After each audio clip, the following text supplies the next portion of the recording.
નમસ્કાર, જ્ઞાનના આ ઓટલે આપ સૌનું સ્વાગત છે. ચાલો, આજે આપણે સાથે મળીને શીખવાની એક નવી અને ખરેખર ખૂબ જ રોમાંચક સફર શરૂ કરીએ.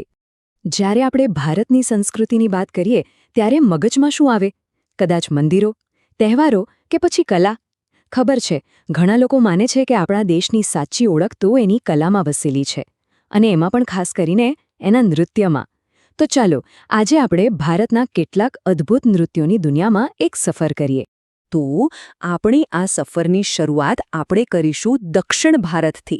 હા, ભારતના હૃદય સમા દક્ષિણમાંથી, જ્યાંથી ભરતનાટ્યમ જેવું એક ગૌરવશાળી શાસ્ત્રીય નૃત્ય ઉદ્ભવ્યું છે.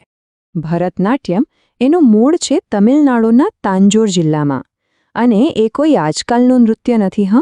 એનો આધાર તો જુઓ, ભરતમુનિના નાટ્યશાસ્ત્ર અને નંદિકેશ્વરના અભિનયદર્પણ જેવા પ્રાચીન ગ્રંથો છે. અને હા, મૃણાલિની સારાભાઈ અને વૈજયંતીમાલા જેવા દિગ્ગજ કલાકારોએ તો આ નૃત્યને આખી દુનિયામાં પ્રખ્યાત કરી દીધું. અને સૌથી રસપ્રદ વાત તો એ છે કે ભરતનાટ્યમ માત્ર એક ડાન્સ ફોર્મ નથી. ના, એ તો ભારતની સૌથી જૂની જીવંત નૃત્ય પરંપરા છે, જેનો ઇતિહાસ સદીઓ જૂનો છે. વિચાર કરો.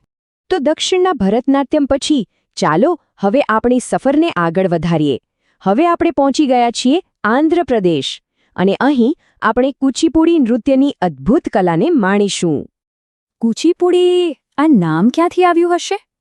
વેલ, એનું નામ એના જન્મસ્થળ પરથી જ આવ્યું છે, આંધ્રપ્રદેશનું કુચીપુડી ગામ.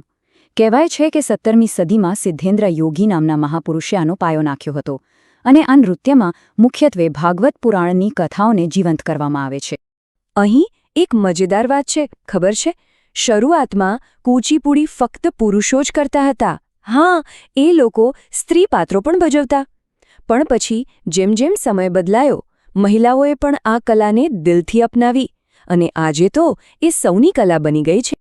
ચાલો, હવે આપણી સાંસ્કૃતિક યાત્રાને થોડો વળાંક આપીએ અને પૂર્વ ભારત તરફ જઈએ. અહીં મણિપુર અને આસામના એ એકદમ રંગીન નૃત્યો આપણી રાહ જોઈ રહ્યા છે. પહેલાં વાત કરીએ મણિપુરના ગૌરવની, એટલે કે મણિપુરી નૃત્યની. આ નૃત્ય આપણને સીધા ભગવાન કૃષ્ણની બાળલીલા અને ગોપીઓ સાથેની રાસલીલાની દુનિયામાં લઈ જાય છે. અને એમનો જે ખાસ પહેરવેશ છે, કુમીન, એ તો આ નૃત્યને ઓર મનમોહક બનાવી દે છે. મણિપુરી નૃત્યમાં મુખ્યત્વે બે અલગ અલગ શૈલીઓ જોવા મળે છે. એક છે લાસ્ય, જે એકદમ કોમળ અને સુંદર હોય છે, અને બીજી છે તાંડવ, જે શક્તિ અને જોમથી ભરપૂર હોય છે, એટલે કે સુંદરતા અને શક્તિનો અદ્ભુત સંગમ.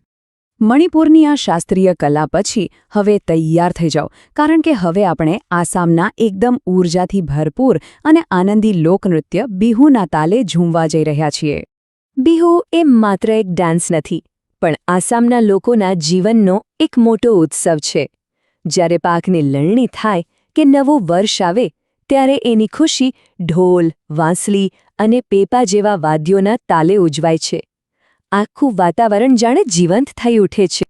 બિહુની ગતિમાં એક અલગ જ ઊર્જા છે. તમે જુઓ, એકદમ ઝડપી હલનચલન, હાથ અને પગનો અદ્ભુત તાલમેલ, અને સાથે સાથે સમૂહમાં ગવાતા ગીતો, આ બધું મળીને એવું વાતાવરણ બનાવે છે ને કે જોનારા પણ નાચવા માટે મજબૂર થઈ જાય.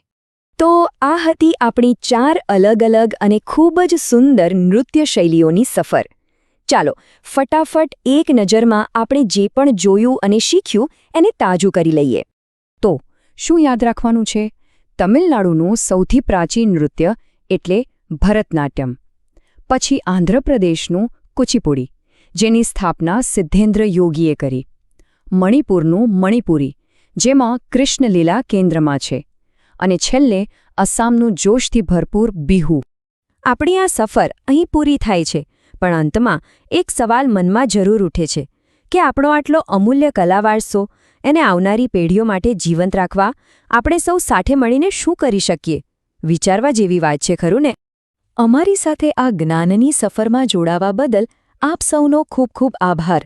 જો આ માહિતી આપને ગમી હોય તો આવા જ બીજા રસપ્રદ વિષયોને સરળતાથી સમજવા માટે અમારી ચેનલને સબસ્ક્રાઇબ કરવાનું ભૂલતા નહીં.